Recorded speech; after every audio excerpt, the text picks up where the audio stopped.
زما خیال چې به عملي کیږي دا اوس چې فاینل ده لکه تاسو بالکل فاینل ځکه هغه کې یو ټکی چې کوم په 9 مارچ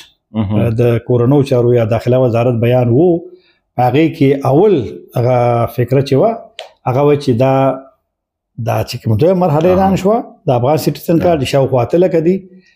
دا د هغه پالیسي برخه ده چې په 2023م کال کې نومبر خو اکتوبر کې اعلان شوی او په نومبر په عمل شروع شوی دا لکه او هغه وخت کې مغي ویلی مو او بالکل سرفراز بوکتی چې د کورونو چارو د محلي حکومت کې وزیر وو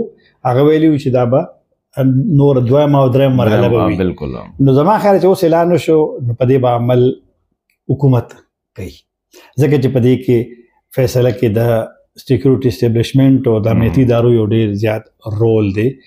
البته د خیبر پختونخوا په 19 مارچ اجلاس شو او پاره کې غوي یو تجویز پیش کړو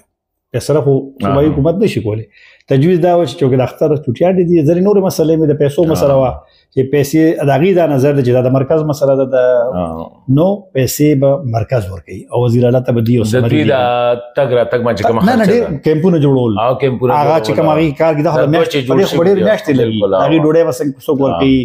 بیا چې کوم د هغه ځای نه ک فرض کې چا سره گاډي نه اصلي گاډي نه کنه بالکل نو هغه بیا تورخم ته سوق لګي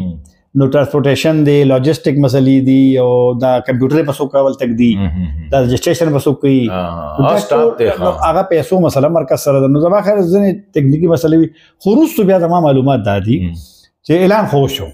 اوس دا خو د سلويختو کال